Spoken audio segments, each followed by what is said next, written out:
सहायता करने पाए। आप लोग मेरे साथ एक वचन निकालेंगे।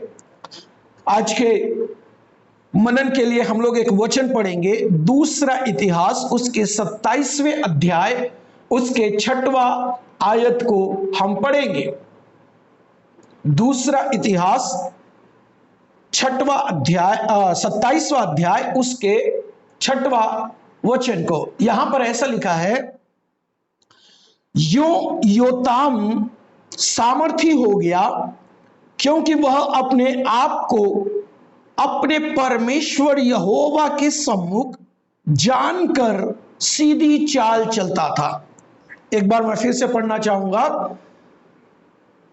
योताम सामर्थी हो गया क्योंकि वह अपने आप को अपने परमेश्वर यहोवा के सम्मुख जानकर सीधी चाल चलता था। परमेश्वर के पवित्र नाम की स्तुति और महिमा हो। मेरे प्रियो, यहां पर योताम नामक एक राजा जो यहूदा में राज्य कर रहा था। बिल्कुल इतिहास की पुस्तकों में एक छोटा सा अध्याय है ये, और इस अध्याय में योताम राजा के बारे में लिखा है। यह वो मनुष्य है जो इज़राइल में राज्य किया। और जब आप उसके पहले वचन को पढ़िए तो वह जब शासन में आया तो 25 वर्ष का था, और 25 वर्ष का होकर के वह यरूशलेम के यहूदा में 16 वर्ष तक राज्य किया। ध्यान दीजिए, यरूशलेम के यहूदा, इज़राइल में नहीं, यरूशलेम के यहूदा में। और यहूदा में कई नगर भी थे, जैसे हेब्रोन था, इज़राइल था। तो इस तरह से 2-3 जगह इस यहूदा के अंदर थे। और इसी यहूदा की जगह पर या यहूदा में यह मनुष्य, ये जो राजा जिसका नाम योताम है, ये क्या कर रहा है? राज्य करने लगा। परमेश्वर के वचन में इसके बारे में बहुत अच्छा बता रहा है कि योताम सामर्थी हो गया। अपने आप को कैसे सामर्थी हुआ? अपने आप को परमेश्वर के सम्मुख जानकर सीधी चाल चलने के कारण। ध्यान दीजिए, इसके सामर्थी होने के पीछे का राज को आप समझे। यह मनुष्य बलशाली और सामर्थी हो गया। इसके बारे में जब यदि आप अध्ययन करें तो बाइबल, पवित्र शास्त्र बताता है कि इसने अपने शासन काल में कई लड़ाइयां लड़ी, और वो कई लड़ाइयों में ये विजयी हुआ, जयवंत हुआ। और यहां तक कि जिन जिन लोगों से, जिन जिन जातियों से ये लड़ा, उन लोगों ने इसको धन संपत्ति भी दिया। मेरे प्रियो, इस तरह से सब कुछ, सुख समृद्धि, धन दौलत, ताकत, बल, सब कुछ प्राप्त करके ये योताम जो था वो सामर्थी हो गया। मेरे प्रियो, योताम के सामर्थी होने के पीछे का जो राज है वो यह है कि योताम हमेशा से अपने आप में यह सोचता था कि मेरे सम्मुख, मेरे सामने में परमेश्वर है। Praise the Lord, hallelujah. मेरे प्रिय, एक विश्वासी अगर अपने जीवन के अंदर में अगर उसको सामर्थी बनना है, उसको विजयी बनना है, उसको सफलता पाया हुआ व्यक्ति बनना है, तो ऐसा व्यक्ति अपने आप में यह समझना चाहिए कि मैं हमेशा से अपने आप के, अपने सामने में यहोवा परमेश्वर को रखूं। आज एक विश्वासी, हमारे नए नियम के विश्वासी को प्रभु में बलवंत का जीवन जीने के लिए और मसीह में विजयी जीवन बिताने के लिए आपको और मुझको, हम सभी को ऐसा समझना चाहिए कि मेरे सामने में परमेश्वर है। Praise the Lord. क्योंकि यदि मैं और आप ऐसा समझेंगे कि मेरे सामने परमेश्वर है, तो मेरे प्रियो, हालेलुया, परमेश्वर है, ये कॉन्सेप्ट, ये विचार जब हमारे जीवन के अंदर में चलेगा तो हम कुछ बातों से अपने आप को बचाए रखेंगे। और यही वो बातें हैं जो योताम अपने जिंदगी में पाया। उसने समझ लिया कि मुझे अगर विजयी राजा बनना है, दूसरे जातियों के ऊपर में अपनी प्रबलता को बनाए रखना है, तो मुझे अपने सामने परमेश्वर है ऐसा जान करके चलना पड़ेगा। Praise the Lord. मेरे प्रियो, आज की रात्रि मैं आपसे एक सवाल पूछता हूं कि हम में से कितने लोग मेरे सामने परमेश्वर है ऐसा बोल करके या ऐसा कहकर, ऐसा समझकर जीवन बिताते होंगे? मेरे सामने परमेश्वर है। एक उदाहरण मैं लेना चाहूंगा। समझ लीजिए, अगर एक मां बाप अपने बच्चों के सामने 24 घंटे बने रहे तो बच्चा चाह करके भी गलत काम नहीं करेगा। ध्यान से सुनिएगा। अगर पेरेंट्स जो हैं, ये पिताजी जो है, माता पिता जो हैं, वो अपने बच्चे को के सामने में 24 घंटा बिल्कुल खड़े रहें, तैनात करें, उनकी एक्टिविटी को देखते रहें, उनके कामों को देखते रहें, तो बच्चों के अंदर में अपने आप एक डर आ जाएगा। वो ये है कि मेरा पिताजी या मेरी मां मुझे देख रही है, इसीलिए, और अगर मैं कुछ गलती करता हूं तो वह मुझे डांटेगा, वह मुझे डांटेगी, और वक्त पड़ेगा तो वो मुझे मार भी सकता है, ताड़ना भी दे सकता है, दंड भी दे सकता है। और उसका दंड हमारे ऊपर कोई लाठी या छड़ी या इस रीति से हो सके। मेरे मित्रों, मैं और आपको यह बताना चाहता हूं इस उदाहरण से कि हमको यह समझना है कि मेरे सामने में परमेश्वर है। Praise the Lord. मेरे सामने में परमेश्वर है। अंधाधुन होकर के हम अपने रास्ते पर न चले, यह न सोचते हुए कि मुझे कोई नहीं देख रहा है।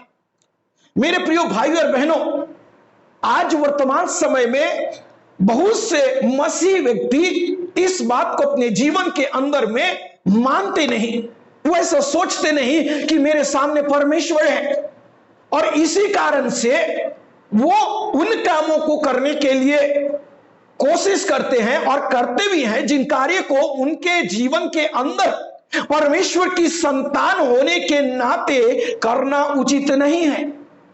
मेरे प्रिय भाई और बहनों, आप इस बात को समझ सकते हैं कि हमारा स्वभाव क्या है। हम सभी का स्वभाव के विषय में एक प्रसिद्ध विद्वान ने अपने वचनों में, अपने वाक्यों में ऐसा कहा है, हमें अगर अपने स्वभाव को जांचना है तो हमें अपना स्वभाव उस वक्त पता चलेगा जब हम अकेले होते हैं और क्या करते हैं। हम जब अकेले होते हैं और उस वक्त हमारा विवेक कैसा चल रहा है, क्या कर रहा है, वही हमारा रियल कैरेक्टर है, वही हमारा वास्तविक स्वभाव है। मेरे प्रिय भाई और बहनों, आप और मैं इस बात को कभी भी हालेलुया नजरअंदाज नहीं कर सकते। हम सोचते हैं कि हमें कोई नहीं देख रहा है, और इस स्थिति के अंदर में हम अपने बातों में आगे बढ़ जाते हैं। अगर ऐसा है तो उस विद्वान का कथन हमारे जीवन के अंदर बिल्कुल 100% सही बैठता है कि जब हम अकेले होते हैं तो हम अपने रियल कैरेक्टरिस्टिक में आते हैं, वास्तविक स्वभाव में आते हैं, और वही हमारा स्वभाव है। भले दिखाने के लिए, खुश करने के लिए हम लोगों के बीच में अच्छा काम करेंगे, अच्छा चीज करेंगे, और ये सब सोच करके कि वो हमसे इंप्रेस होंगे कि देखो लड़का अच्छा है, देखो लड़की अच्छी है, मगर इसके विपरीत वो दिखाने के लिए काम करते। और आज जो 90% लोग हैं वो इसी कार्य में इंप्रेस करने के लिए ही आगे बढ़ते हैं। मगर अगर ऐसा है तो आप सोचिए, योताम की तरह आज मुझे और आपको अपने जीवन में एक शिक्षा को ग्रहण करना है। मेरे सामने में मेरा परमेश्वर है। Praise the Lord. अगर मेरे मां पिताजी मेरे सामने हैं तो मैं कोई गलत काम नहीं करूंगा। क्योंकि अगर करता हूं तो वो मुझे मारेंगे, मुझे डांटेंगे, मुझे रोकेंगे, टोकेंगे, और इस रीति से वो मुझे गलत काम करने से रोकेंगे। ठीक इसी प्रकार का आत्मिक भय हमें होना चाहिए कि मेरे सामने परमेश्वर है और वो मुझे निरंतर देखता रहता है। परमेश्वर के वचन में लिखता है कि यहोवा की आंखें उसके संतानों के ऊपर निरंतर लगी रहती है। Praise the Lord, hallelujah. परमेश्वर यहोवा हमें देखता रहता है। मेरे प्रियो, हमारा आई साइट कमजोर हो जाएगा, आई कांटेक्ट कमजोर हो जाएगा, लेकिन परमेश्वर की दिव्य दृष्टि वो निरंतर हमारे कार्यों को, वचन में लिखता है कि वो हमारे कार्यों को वो टटोलते रहता है। हमें पता भी नहीं चलता है कि परमेश्वर की आंखें हमें देख रही है और हम क्या कर रहे हैं। इसी बात की अज्ञानता हमारे जीवन में हमको गलत करने के ऊपर में लीड करता है। अगर ऐसा है तो आप योताम से सीखे। योताम वो राजा था जो यहूदा में 16 साल तक राज्य किया, और उसके सक्सेस के पीछे, उसकी सफलता के पीछे या उसके सामर्थ्य बनने के पीछे राज यह था कि उसने एक धारणा अपने मन में ऐसे बना ली थी कि मेरे सामने परमेश्वर है। आज की रात्रि कितने लोग इस बातों को महसूस करते हैं कि मेरे सामने परमेश्वर है? Praise the Lord. वास्तविक में जो धर्मी होते हैं वो 2 या 3 के मध्य में उपस्थित रहने वाले उस प्रभु की आत्मा को महसूस करते हैं। वो आत्मा जो हमसे बातें करता, वो आत्मा जो हमें स्पर्श करता, वो आत्मा जो हमको अपनी अगुवाई में ले चलाता, और मैं और आप जब उसके अनुरूप आगे बढ़ते हैं तो मेरे प्रिय भाई और बहनों, प्रभु में हम सामर्थी होते हैं। Praise the Lord, hallelujah. मेरे प्रिय, कुछ बातों को मैं आपके बीच में रखना चाहूंगा। एक व्यक्ति जब सामर्थी होता है और वो किस रीति से परमेश्वर को अपने सामने रख करके चलता है, तो कुछ बातें हमारे जीवन में हमको बोनस के तौर पर मिलता है। याद रखिए, कोई काम करने पर बोनस मिलता है, या समझ लीजिए कि कुछ अग्रिम प्रतिफल मिलता है या कुछ एक्स्ट्रा रिवार्ड मिलता है। ठीक उसी तरह कुछ काम हमारे जीवन में प्रभु यहोवा को हमारे सामने रखने के कारण से होते हैं, जिनमें नंबर 1 मैं आपके बीच में रखना चाहूंगा। नंबर 1, पाप करने से बचाओ। सबसे पहला, परमेश्वर को जब हम अपने सामने देखते हैं और उसे महसूस करते हैं, हमारे आत्मा हमसे यह चीख चीख कर कहता है कि तेरे सामने परमेश्वर है, तेरे सामने परमेश्वर है। तो इसका सबसे पहला प्रभाव हमारे जीवन में यह होता है, तो इसका सबसे पहला प्रभाव हमारे जीवन के अंदर में यह होता है कि हम पाप करने से बचते हैं। देखिए, पाप करने से बचने का एक उदाहरण मैं आपको यूसुफ के जीवन से देना चाहूंगा। यूसुफ अपने पिता याकूब का 12वां बेटा है और सबसे छोटा बेटा है। उससे याकूब बहुत प्रेम करते हैं, लेकिन उसके भाइयों ने उसको दूसरे जातियों के पास बेच दिया। एक जगह से दूसरे जगह वो पहुंचाया गया, और एक वक्त ऐसा हुआ कि एक स्वामी आकर के जब उसको रुपए पैसे में उसको खरीदा, तो वो उसके घर काम करने के लिए चला गया और वो वहां रहकर काम कर रहा है। लेकिन यूसुफ धर्मी है, वो वही करता है जो परमेश्वर की दृष्टि में अच्छा है। और तो और उसको ये बात हमेशा से मालूम है कि प्रभु मुझे देखता है, प्रभु मुझे देखता है, प्रभु यहोवा मेरे संग संग है, मेरे संग संग है। एक दिन की बात है, यूसुफ के अंदर में एक बड़ी परीक्षा आया, और वो परीक्षा ऐसा था कि वो जिसके घर में रह रहा था, उस स्वामी की एक पत्नी थी। उसकी पत्नी ने यूसुफ को देखा यूसुफ को जब देखा कि यूसुफ सुंदर है, रूपवान है, तो वह उसके रूप को देखकर उस पर मोहित हुई और उसके साथ में कुछ कुकर्म करने की इच्छा और चेष्टा को जताया। उसने पूरी योजना को तैयार किया और एक दिन ऐसा आया कि वह यूसुफ को पकड़ ली और उसको यह कही कि तू मेरे साथ सो। मेरे प्रियो, वहां पर सोने से मायने व्यभिचार था और यहां पर यूसुफ जो था वो परमेश्वर के लेखे में धर्मी था। उस भरी जवानी के समय में जहां एक जवान अपने शरीर की लालसा को पूरा करने के लिए, समझ लीजिए, कोई उसे गलत काम करने के लिए उकसा रहा है, या इस तरह से मैं कहूं तो वो आमंत्रण दिया है, और ऐसे में यूसुफ अपना बचाव कैसे किया? यूसुफ के समय में अगर आप जिए तो सोच करके देखिए, यदि आपके स्थिति के अनुसार आप कह सकते हैं कि बहुत अच्छा मौका यूसुफ के जीवन में मिला वो पाप कर सके। लेकिन उस जगह पर यूसुफ ने क्या कहा? मेरे प्रिय, उस जगह पर यूसुफ का जो कथन है वो बहुत अच्छा है। मुझको और आपको इस बातों को समझना है। जब आप उत्पत्ति 39वां अध्याय पढ़ते हैं तो वहां पर आपको इस बातों को देखने के लिए मिलता है।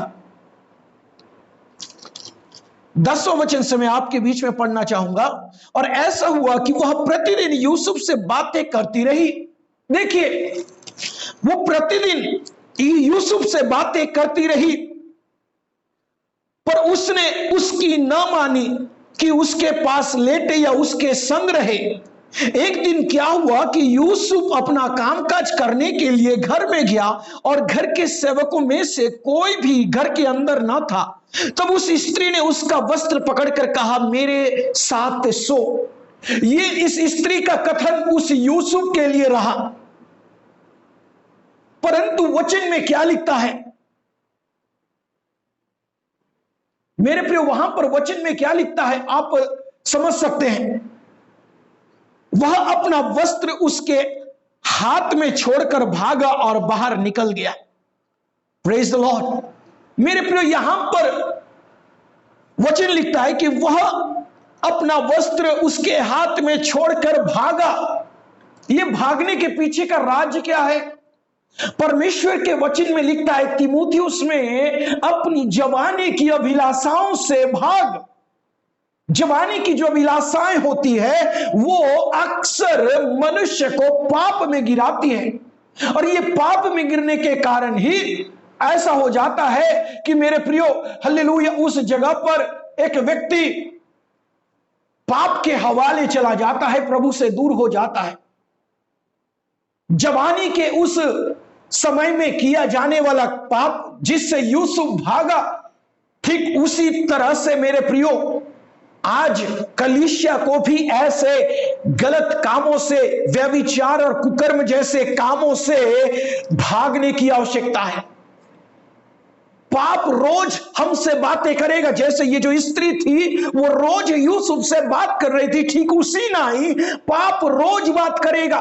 रोज बात करके वो क्या करेगा? हमें उस पाप में गिराने की कोशिश करेगा। लेकिन परमेश्वर के वचन को क्या मैं और आप पूरा करते हैं? अपनी जवानी की अभिलाषाओं से भागना है। अगर नहीं भागेंगे तो मेरे प्रियो आप समझ लीजिए हम पाप के या व्यभिचार के उस शिकंजे में आ जाएंगे, और यह परमेश्वर के दृष्टि में सबसे बड़ा घनघोर पाप है। याद रखिए, यह आपको परमेश्वर से अलग कर देगा। तो यूसुफ उस जगह से भागा। उसके जीवन में भय आया, और भय आने के कारण ही मेरे प्रियो वो उस जगह पर से भागा। अन्यथा आज के समय में दूसरा व्यक्ति ऐसे अवसर को अपने जीवन में यूं ही जाने नहीं देता।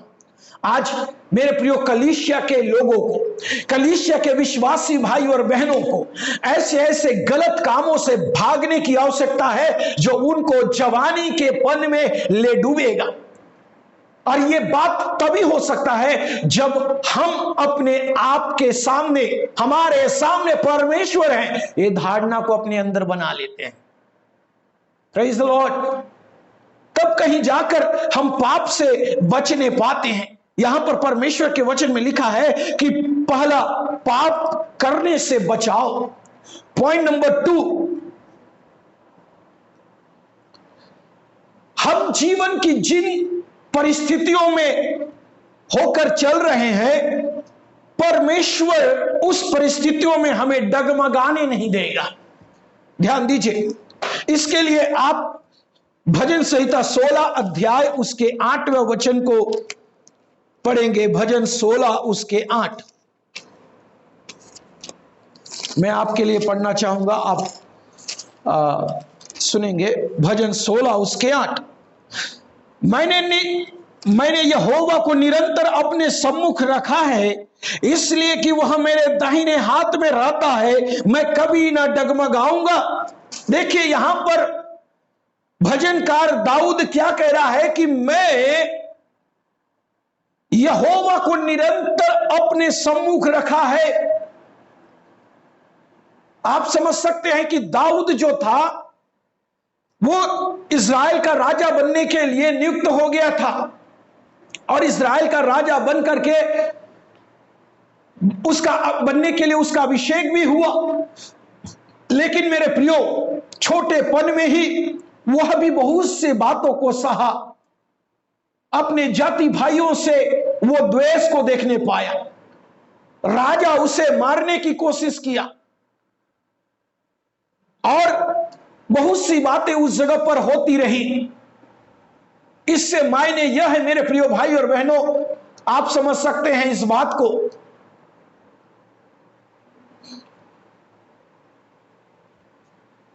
मेरे प्रिय प्रभु के लोगों, परमेश्वर के वचन में लिखता है कि दाऊद को कई बार भागना पड़ा, जंगली जानवरों के बीच में, जंगल में रहना पड़ा, गुफाएं जहां पर सिंह और भालू और जंगली जीव जंतु रहा करते हैं उनके बीच में भी कई बार जाना पड़ा, उनके बीच में अपना जिंदगी को देखना पड़ा।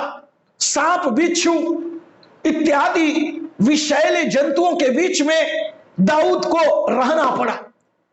कई कई रात वो सोया नहीं, कई कई रात वो आराम नहीं किया, वो एक स्थान से दूसरे स्थान भागता रहा और इस रीति से वो अपना जीवन बिताता रहा। कई बार अज्ञानता से दूसरे दुश्मनों के बीच में भी पहुंच गया। लोग उसके सामने भीड़ सेना की सेना बनकर के खड़ी रही, लेकिन उनके बीच में भी दाऊद क्या कहता रहा कि मेरे चारों ओर मेरा परमेश्वर ढाल बनकर के मुझे संभाल रहा है। और इस रीति से वो कहता है कि मैंने यहोवा को अपने सम्मुख रखा है, मैंने यहोवा को अपने सम्मुख रखा है, इसलिए कि वह मेरे दाहिने हाथ में रहता है और मैं कभी न डगमगाऊंगा। आज ज्यादातर विश्वासी अपने जीवन की परिस्थितियों में डगमगाने लग जाते हैं, डामाडोल हो जाते हैं। उनका विश्वास मानो मुंह के बल औंधे मुंह गिर जाता है, चक्कर खाकर वे गिर जाते हैं, उनका विश्वास उनके हाथों से छूट जाता है और वे उस जगह पर गिर जाते हैं। लेकिन जो कोई अपने जीवन के अंदर में यहोवा परमेश्वर को अपने सम्मुख में रख छोड़ा है, तो मेरे प्रियो हालेलुया, वचन कहता है कि वो कभी नहीं डगमगाएगा, क्योंकि यहोवा उसको स्थिर रखता है। आमीन, हालेलुया, यहोवा उसको स्थिर रखता है। आज मैं और आप बहुत सी बातों को भले ही क्यों ना अपने जीवन के अंदर में सामना कर रहे हैं, मगर मत भूलिए कि मैं और आप हमारे सामने अगर यहोवा को रखते हैं तो यहोवा परमेश्वर हमें कभी डगमगाने नहीं देगा। हालेलुया, मैं और आप स्थिर रहेंगे, एक या दो दिन के लिए नहीं, यीशु मसीह के आने तक, जब तक अनंत जीवन नहीं पाएंगे तब तक हम अपने जीवन के अंदर में अटल और स्थिर बने रहेंगे। आज दुनिया में न जाने कितने का जीवन लड़खड़ा कर गिर गया। कब विश्वास में आया था, कब विश्वास में आई थी पता नहीं, और आज गिर गई, आज गिर गया तो वो अब तक खड़ा नहीं हो पाया। लेकिन वचन में कहता है कि जो कोई अपने जीवन में यहोवा परमेश्वर को अपने सम्मुख, अपने सामने में रखता है, तो मेरे प्रियो वो कभी डगमगाता नहीं है। हालेलुया, वो स्थिर रहता है। उसके रास्ते पर बहुत सी रुकावटें भी क्यों ना आए, शत्रु उसको धक्का भी क्यों ना दे, लेकिन इसके बावजूद भी यहोवा उधर खड़ा है उसे संभालने के लिए। अगर ऐसा है तो आज मैं और आप अपने जीवन के अंदर में, प्रेज़ द लॉर्ड, हालेलुया, यहोवा को अपने सामने रखें। तीसरी बात मैं आपको बताना चाहूंगा,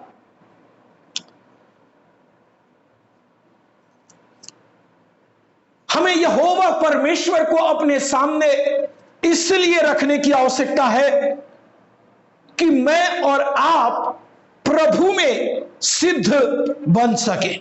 प्रेज़ द लॉर्ड, मैं और आप प्रभु यीशु मसीह में सिद्ध बन सके।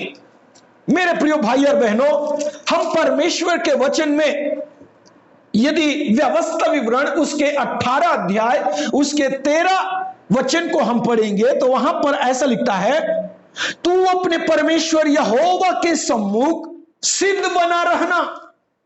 यहां पर परमेश्वर के वचन में लिखता है कि तू अपने परमेश्वर यहोवा के सम्मुख सिद्ध बना रहना। मेरे प्रिय भाई और बहनों, तीसरा बात हमारे जीवन के लिए वो यह है कि जब हम यहोवा परमेश्वर को अपने सामने रखते हैं तो हम अपने आत्मिक जीवन में सिद्ध बनते चले जाते हैं। आमीन, हालेलुया। मत्ती और लूका के सुसमाचार में प्रभु यीशु मसीह कहते हैं, जिस तरह से प्रभु यीशु मसीह सिद्ध है उसी तरह तुम भी सारी बातों में सिद्ध बनते जाओ। आज मैं और आप सिद्धता की ओर आगे बढ़ रहे हैं। हम मनुष्य का देते हैं, अपने अपने जीवन में जानबूझ करके हम गलत कामों को करके, अनर्थ काम को, जो काम परमेश्वर के लोगों को करना उचित नहीं है, उसको करते हुए हम क्या कह देते हैं, हम तो मनुष्य हैं। जाने अनजाने बोल करके अपने आप को छुपाने लगते हैं। मेरे मित्रों, मेरे प्रिय भाई और बहनों, जाने अनजाने में हो गया गलती, हम तो मनुष्य हैं, ये कहने के बजाय यीशु की उस बात को माने जो यीशु हमसे कहा है कि तुम सिद्ध बनो जैसा कि मैं सिद्ध हूं। मुझे और आपको, हम सभी को अपने जीवन के अंदर में सिद्ध बनने की आवश्यकता है। अगर सिद्ध बनेंगे तो परमेश्वर का वचन हम में पूरा होता चला जाएगा। इसलिए सिद्ध बनने की आवश्यकता है। आज मैं और आप सिद्धता की ओर आगे नहीं बढ़ते हैं।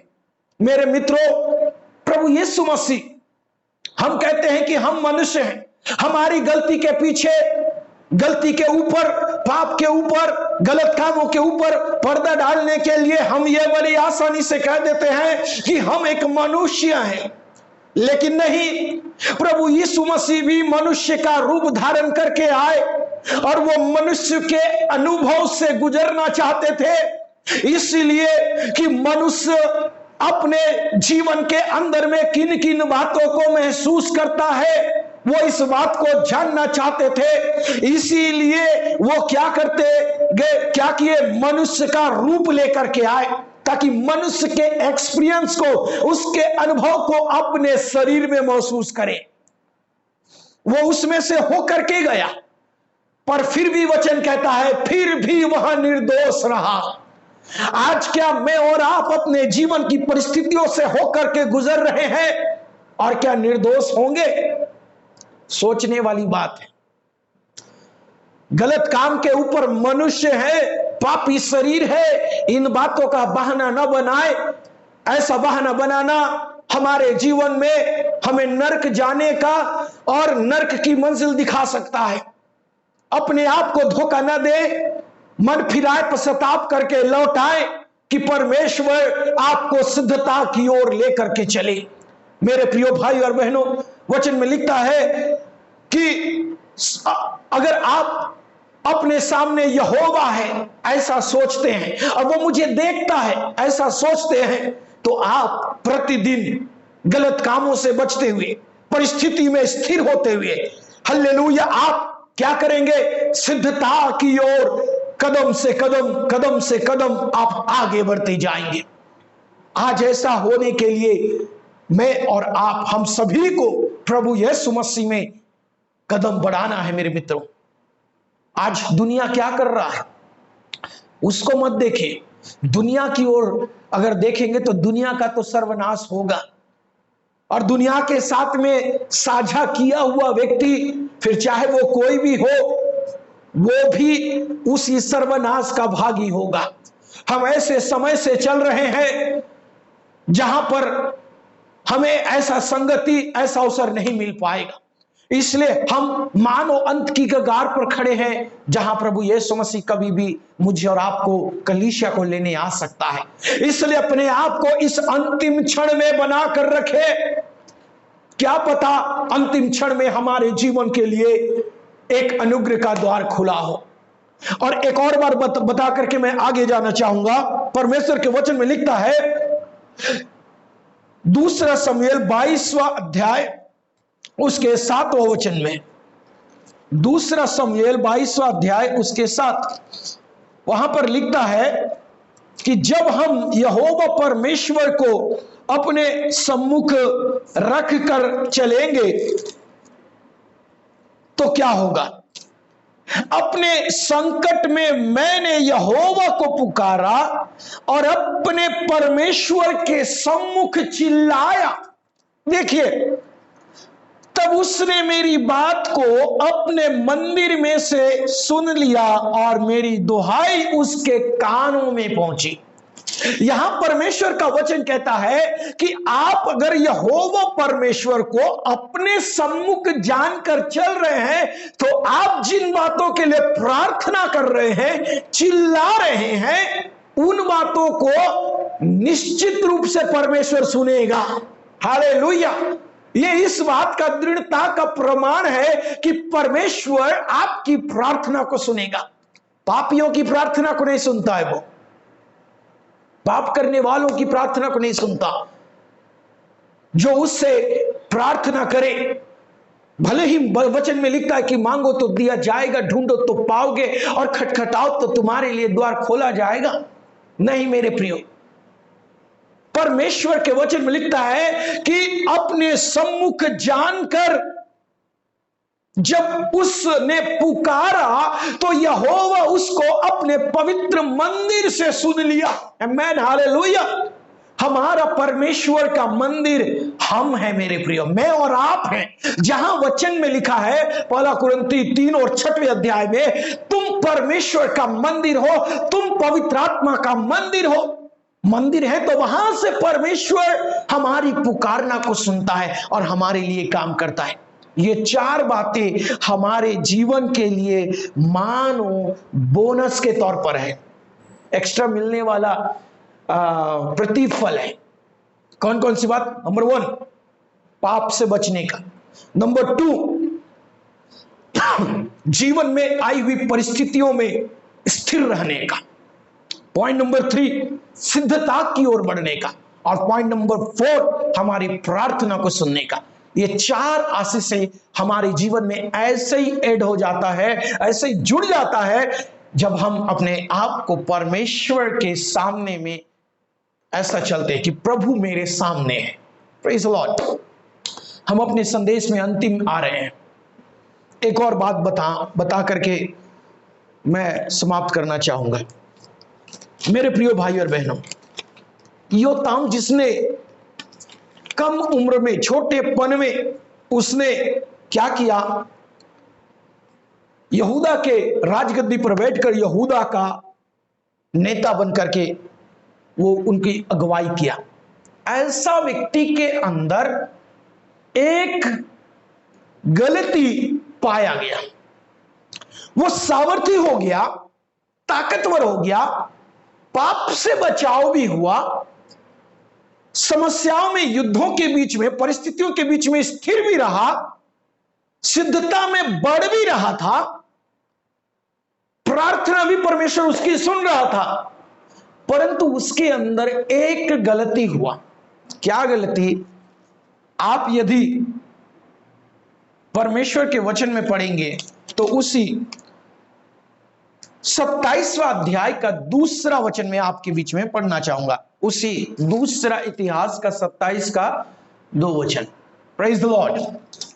वहां लिखता है, उसने वह किया जो यहोवा की दृष्टि में ठीक है। ध्यान दीजिए, उसने वो किया जो यहोवा की दृष्टि में ठीक है, अर्थात जैसा उसके पिता उज्जियाह ने किया था ठीक वैसा ही उसने भी किया, तो भी वह यहोवा के मंदिर में ना घुसा। इतना करने के बाद यहोवा के मंदिर में वो नहीं प्रवेश कर पाया। मेरे प्रिय भाई और बहन, क्या आप इस बात को समझते होंगे? आपके मन में सवाल यह उठता होगा कि योताम वो बड़ा सामर्थी हो गया, सामर्थी होकर के उसने छोटेपन में प्रसिद्धि पाया, राजगद्दी पाया, 16 वर्ष तक राज्य किया और युद्ध में जीता, प्रवीणता पाया, सब कुछ पाया। लेकिन उसके अंदर में उसको यह सौभाग्य नहीं मिला कि वो परमेश्वर के मंदिर में प्रवेश कर सके या परमेश्वर के मंदिर में घुस सके। सोचने वाली बात है ना, है या नहीं है? इतना अच्छा काम किया लेकिन परमेश्वर के मंदिर में क्यों नहीं घुस पाया? अब मैं आपको बताऊंगा कि उसके मंदिर में न घुसने का पीछे का कारण क्या था। एक दो बात को मैं और पढ़ाना चाहूंगा जो उसके कामों के विषय में है। 5वां वचन में लिखता है, और वह अम्मोनियों के राजा से युद्ध करके उन पर प्रबल हुआ। उसने युद्ध को जीता, युद्धों को जीता, अम्मोनियों के साथ उसने युद्ध किया और जीता भी। 3 वचन में भी लिखता है, उसने यहोवा के भवन के ऊपर वाले फाटक को बनाया। देखिए, परमेश्वर के मंदिर में उसने कार्य भी करवाया है, मतलब प्रभु के भवन के लिए कुछ किया भी है। और आगे लिखता है, और ओपेल की शहरपना पर बहुत कुछ बनवाया। ओपेल की शहरपना, दाऊद के दिनों में ओपेल नामक जो शहरपना था, दीवार था, उसको दाऊद ने मजबूती के तौर पर बनाया था। जब इसका समय आया तो इसने भी उस जगह पर बहुत कुछ बनवाया। देखिए, परमेश्वर के फाटक बनवाया, ऊपरी फाटक बनवाया, शहरपनाह बनवाया, उसमें बहुत कुछ करवाया, युद्धों को जीता, सिद्धता में बढ़ता गया, जीवन की परिस्थितियों में नहीं लड़खड़ाया, प्रार्थना किया तो परमेश्वर उसकी सुनता रहा, और पाप करने का जब नौबत आया तो भी परमेश्वर उसको पाप से बचाए रहा। इतना होने के बावजूद भी वह योताम परमेश्वर के भवन में इसलिए नहीं प्रवेश कर पाया क्योंकि जब वह शासन में आया तो उसने बहुत कुछ किया, लेकिन जिन कार्यों के लिए, जिस कार्य को करना था, जिस कार्य को सबसे पहले करना था, उस कार्य को उसने नहीं किया। और उसके विषय में आप 2 राजा 15 अध्याय का 35 वचन में आपको देखने को मिलेगा। 2 राजा 15 अध्याय उसके 35वां वचन मैं आपके लिए पढ़ूंगा, आप सभी कोई ध्यान से सुनिए। 2 राजा 15 अध्याय का 35वां वचन, वहां पर लिखता है, योताम के विषय में यहां पर भी लिखता है 32 से लेकर के 38 तक। उसके बारे में 35 वचन में क्या लिखता है? जब योताम राज्य करने लगा तो बहुत से काम को उसने किया। 4 वचन से पढ़ रहा हूं। उसने वह किया जो यहोवा की दृष्टि में ठीक था, अर्थात जैसा उसके पिता उज्जियाह ने किया था ठीक वैसा ही उसने भी किया। तो भी ऊंचे स्थान गिराए न गए, प्रजा के लोग उन पर उस समय भी बलि चढ़ाते और धूप जलाते रहे। यहोवा के भवन के ऊंचे फाटक को इसी ने बनाया। यहां पर लिखता है तो भी ऊंचे स्थान गिराए न गए और प्रजा के लोग उन पर उस समय भी बलि चढ़ाते और धूप जलाते रहे।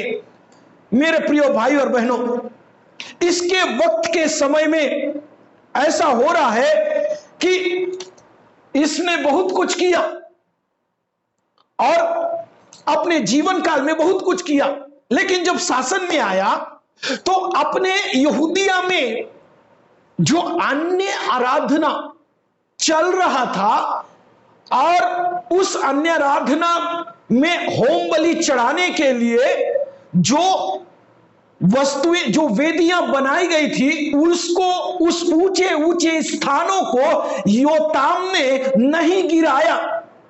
योताम ने उनको नहीं गिराया और नहीं गिराने के कारण भी योताम की जो प्रजा थी वो उस वेदी पर बलिदान चढ़ाकर अन्य ईश्वर की आराधना कर रही थी। उसके जो प्रजा थे वो अन्य ईश्वर की आराधना कर रहे थे और यही एक कार्य था जो योताम ने अपने जीवन के अंदर में करने से चूक कर दिया। बहुत कुछ अच्छा किया, लेकिन यही एक काम था कि उसको अन्य ईश्वरों का जो वेदी था उसको गिरा देना था ताकि वहां पर कोई आराधना ना हो सके, लेकिन उसने उसको नहीं गिराया, यथावत ऐसा ही छोड़ दिया। और यथावत ऐसा छोड़ देने के कारण से ही क्या हो गया, वहां पर परमेश्वर की आराधना भी होती रही और उसी के बगल में जो दूसरा वेदी था वहां पर भी अन्य ईश्वर की आराधना होती रही। यही एक काम परमेश्वर ने योताम के जीवन के अंदर में देखा तो अच्छा नहीं है बोला, और इसी एक काम के बलबूते उसको जीवन भर परमेश्वर के मंदिर में प्रवेश करने से उसको वंचित कर दिया। मेरे मित्रों, मेरे प्रिय भाई और बहनों, आप अच्छे हो ये मायने नहीं है, आपके घर और आपके सदस्य लोग भी अच्छे होना चाहिए। Praise the Lord.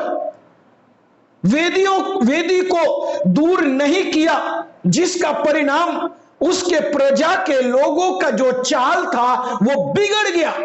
इसीलिए परमेश्वर के वचन में लिखता है कि इसी काम के कारण परमेश्वर ने योताम को जीवन भर परमेश्वर के भवन से दूर रख दिया। मेरे प्रियो, आज कलीसिया को बनाने में, कलीसिया को निर्माण करने में, कलीसिया की सेवा देने में आप बहुत से अच्छे अच्छे काम करते हैं। जब आपका समय आया तो आपने कलीसिया के लिए बहुत कुछ किया, ये सब कुछ अच्छी बात है, लेकिन अगर अन्य वेदियों को नहीं गिराया तो याद रखिए आपके जीवन के अंदर में किया जाने वाला आराधना से परमेश्वर प्रसन्न नहीं होगा, वो भी आपको अपने भवन में घुसने नहीं देगा वरन उससे आपको वंचित करेगा।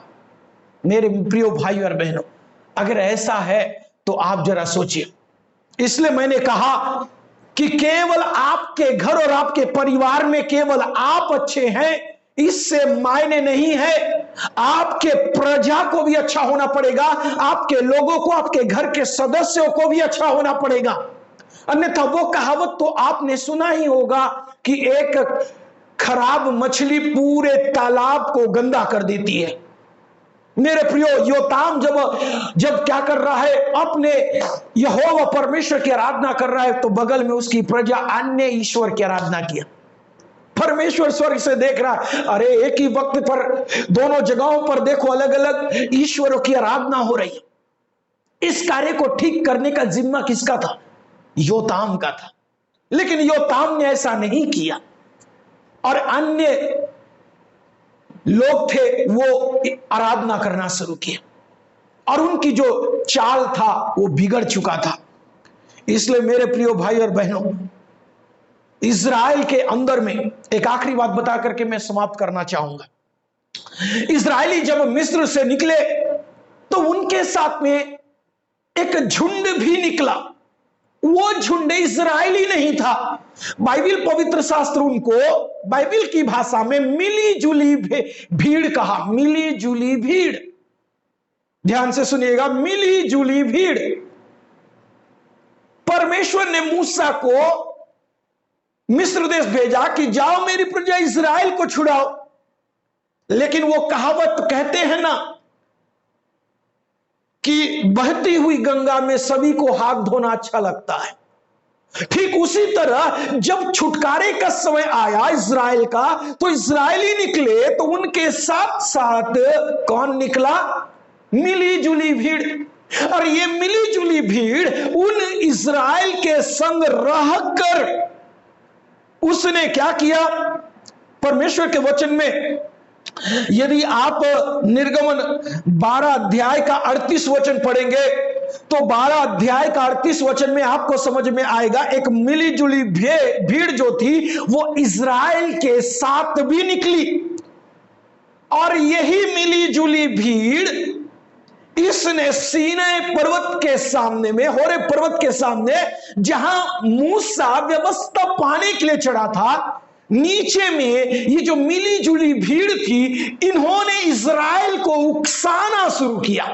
केवल उसी जगह पर नहीं उकसाया, उस मिस्र से लेकर कनान के उस सफर में पानी के लिए, खाना के लिए, मांस के लिए, धूप के लिए, रात में चलने के लिए, इन सारी चीजों के लिए ये मिली जुली भीड़ जो थी वो इज़राइल को उकसाती थी। और ये जो इज़राइल बड़े बड़े भोले लोग थे, ये उनके उकसाने से, ये मानो उनके फुसलाने से ये भी ऐसे ही हो जाते थे।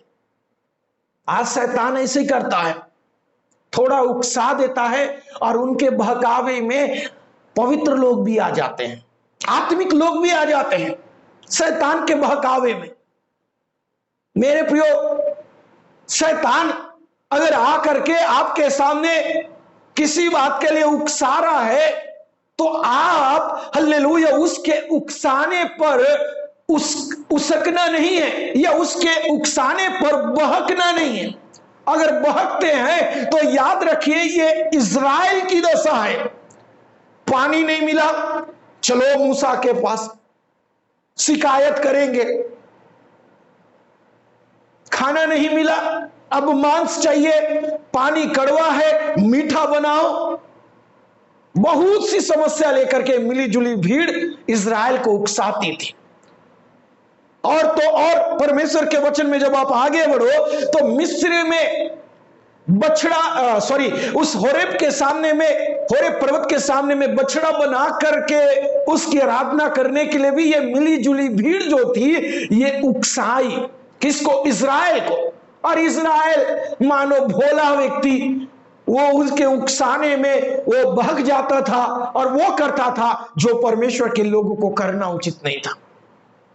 आज बहुत से लोग हमको उकसाते हैं, बहकाते हैं, लेकिन उनके बहकावे में क्या हमको आना है? नहीं आना है। शैतान कितना भी कोशिश करने दो, हमको उसके झांसे में नहीं आना चाहिए।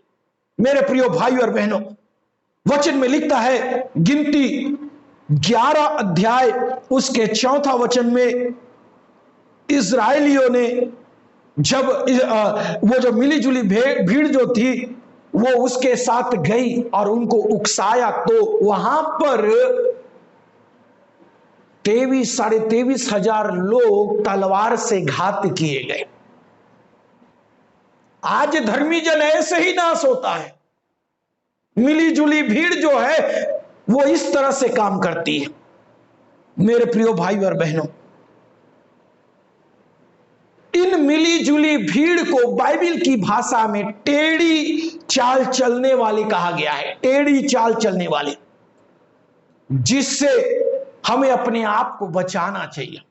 ये हमको ले डूबेंगे, ये हमको पाप में गिराएंगे, ये हमको बहकाएंगे, ये हमारे जीवन के अंदर लोभ या लालच इत्यादि बातों का लालच देकर के हमको आत्मिक जीवन से भटका देंगे। फिर पछताने के अलावा और क्या होगा? मेरे प्रिय भाई और बहनों, यही कारण में इज़राइल कनान नहीं पहुंच पाया। केवल यहोशू कालेब और नए लोग, नए जमाने के लोग। अगर ऐसा है, बहुत अच्छा काम योताम ने किया, लेकिन एक चीज को नहीं किया, वो यह था कि अपने राज्य में अन्य ईश्वर का जो आराधना चल रहा था उसको बंद नहीं करवाया, उसकी वेदियों को नहीं गिरवाया। अगर वेदी गिरा देता तो आराधना नहीं होती, लेकिन उसको यथावत छोड़ दिया, इसलिए प्रजा के लोग भी वहां पर बलिदान करते रहे। मेरे प्रियो, ऊंचे स्थान की वेदियां में किया जाने वाला आराधना से मायने यह नहीं है कि आप भी कहीं अन्य आराधना जा करके कर रहे हैं। मेरे प्रियो भाई और बहनों, आपके जीवन के अंदर में यदि जो चीज, शॉर्ट में बोलूंगा, यदि जो चीज आपको प्रभु से बढ़कर है तो समझ लीजिए वो मूर्ति पूजा के बराबर है। हम ऐसा काम ना करें जिससे हम परमेश्वर के भवन में घुसने ना पाए। याद रखिए, योताम ने परमेश्वर के मंदिर के ऊपर वाले फाटक को बनाया, शहर पनाह पर बहुत से काम करवाया, युद्ध को जीता, बहुत से बड़े बड़े काम किए। हम भी कलीसिया के लिए बहुत से काम करते हैं।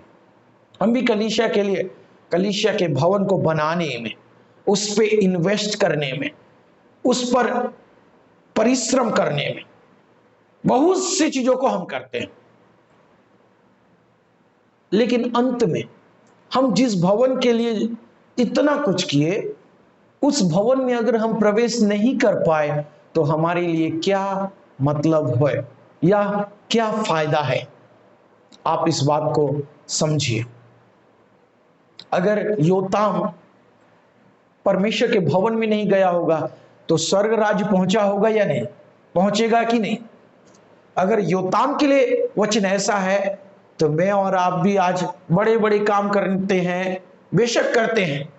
सेवकाई परमेश्वर दिया है, हम कर रहे हैं, करते हैं, मेहनत करते, परिश्रम करते हैं, दुख उठाते हैं, सेवा करते हैं, आत्मा जीते, कलीसिया बनाने में मदद करते, कलीसिया में आर्थिक तौर पर मदद करते हैं, बहुत से कार्य करते हैं। लेकिन कोई चीज अगर हमारे जीवन में अगर प्रभु से बढ़कर ऊंचे स्थान पर है, फिर वो चाहे कोई भी हो, याद रखिए, योताम परमेश्वर के राज्य में प्रवेश करने पाएगा या नहीं हम नहीं जानते, लेकिन ऐसा करके बेशक हम परमेश्वर के राज्य में, उसके भवन में, उस नए यरूशलेम में जो स्वर्ग से उतरेगा, कतई प्रवेश करने नहीं पाएंगे। इसलिए आज चुनाव हमारे पास में है। चुन लीजिए। योताम की तरह सब कुछ पा करके सामर्थ्य हो गया, लेकिन एक छोटा सा काम ऐसा रह गया। ये सारी नमूना, इन लोगों का उदाहरण हमारी जिंदगी में इसलिए दिया गया है ताकि मैं और आप इनको देखकर, इनका उदाहरण से अपने आप को इनसे अच्छा बना सके। अब हमें अच्छा बनाना है या इनसे गया गुजरा, ये हमारे हाथों में, हमारे निर्णय को परमेश्वर दे देता है। परमेश्वर इस वचन के द्वारा हमारे जीवन में आशीष प्रदान करे। आप सभी को जय मसीह।